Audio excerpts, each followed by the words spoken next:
this is why you should do blinds, people. I completely convinced myself that this one is the more oaky one.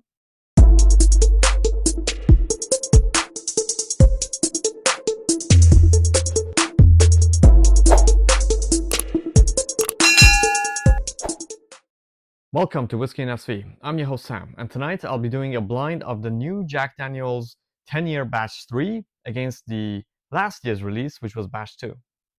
Okay, it's kind of late on a Sunday night. I had a busy weekend, so didn't have time to record, but as I promised, I will put out one episode a week, so here we are.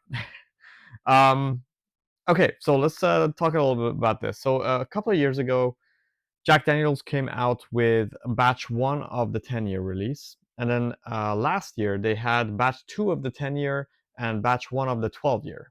And this year there's again a batch 3 of the 10-year, and there's a batch 2 of the 12-year. I was not able to acquire the 12-year release for this year yet, but a friend of mine was generous enough to let me buy this year's 10-year off him at MSRP, which is kind of high. The MSRP on these is now around $90, at least at Bevmo.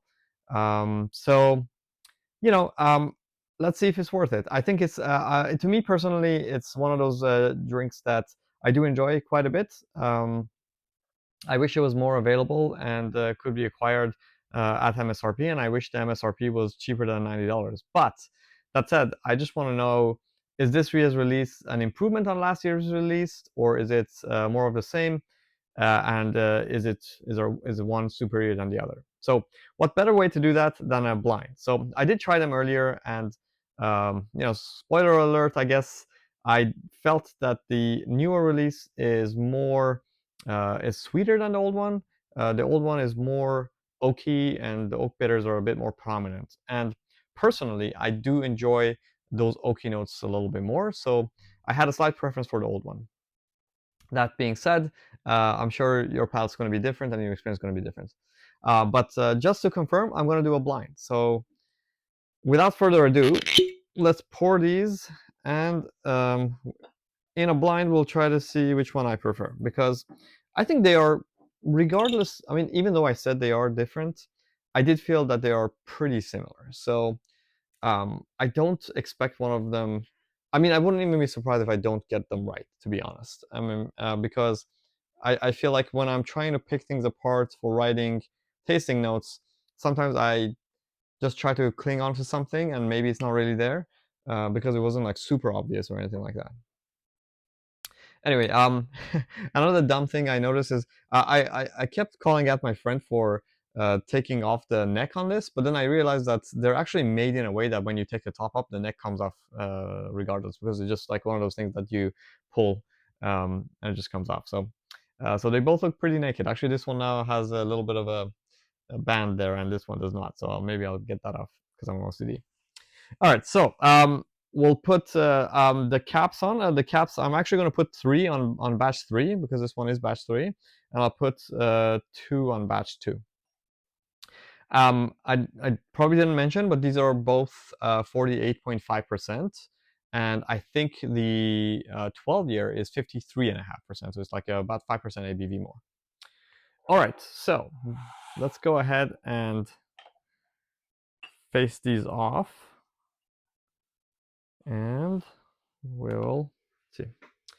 Okay, so I really hope that I can find the 12-year to do a comparison with last year's release. I think I was just starting out my bourbon journey last year, so I didn't have as much experience in being able to pick apart bourbon notes. And I believe last year when I did the blind between the 10-year and the 12-year, it was very hard for me to tell the difference between the 10-year and the 12-year. So hopefully I've improved in the 1 year that I've been kind of studying bourbon a little bit more. So let's see. Yeah. Okay, so let's stop this table and get started on the tasting. Okay, so as usual, I will nose them first, provide some notes, and then taste and provide some notes, and then I'll guess which is which and which one I prefer, and yeah, then we'll go from there. Okay, so Okay, so straight away, for me, the Jack Daniel's marker is that peanutty note, like a peanut shell note, and it's definitely very present here. But past that, it's like a very sweet caramel kind of nose. I mean, it's just makes your mouth water from the sweetness. So a little bit of like the charred oak kind of characteristics as well. As you know, the Tennessee whiskey could technically be called bourbon, although they like to call it Tennessee whiskey, but it's basically bourbon. It meets pretty much every requirement that you would need to be a bourbon. It is, majority corn, aged in new oak barrels. Well, more aged in America, right? Tennessee is in America, so it meets the requirements to be bourbon. But for some reason, they like to keep insisting that it's Tennessee whiskey. Regardless, I think the only difference is that the Lincoln County method is for them to put it through charcoal to filter it, so it gets charcoal filtered. So I think that has some effect on it, and that effect to me comes out as like sort of this, you know, charred oak thing that's like infused into the bourbon flavors. Very, very inviting nose. Definitely gonna love this one. Okay, let's see what about the second one. Okay, so very, very similar. I think there's not a whole lot of difference between these two. I think this one comes across as a little bit more muted, and the oak notes are a little bit more. I think this one came across as more vibrant and a bit sweeter. Um, this one is a fresh crack. I just cracked it tonight. This one has been open for over a year now, or close to a year at least. Okay, so just off first guesses, again, I think probably this one is the batch 3 and this one is the batch 2, just because I remember batch 3 being more sweet. So let's try the paths. Nice. That's very nice. So yeah, a typical bourbon. You get some sweet caramel, vanilla, brown sugar, and then like baking spices, those spicy mid palates.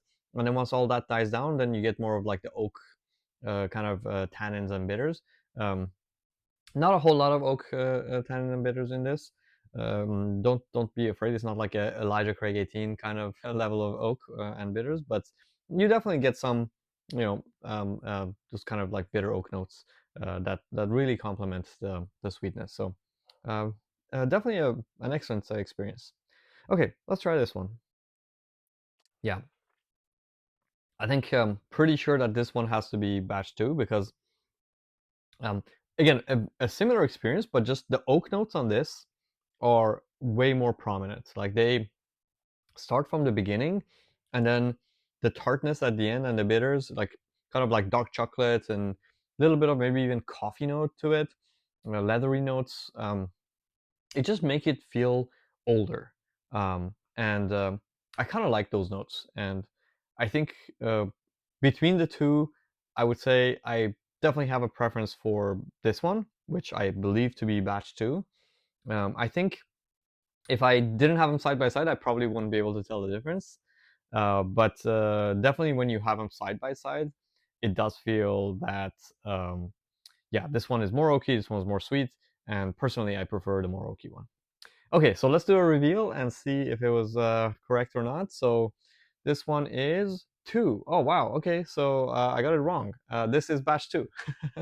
So there you go. I don't know what I'm talking about. They are basically. I could have sworn that's. Yeah,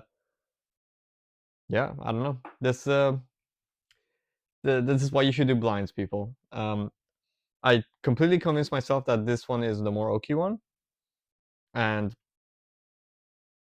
it does feel more oaky. I mean, I don't know what to say. But now that also feels kind of oaky. What can I say? Well, do blinds and be humbled. That's what I have to say about that. So they're both great. They're very enjoyable, and if you can get your hands on them, I definitely recommend. Join me next time, where hopefully I will not make such a fool of myself. Thank you very much, and see you next time. Cheers.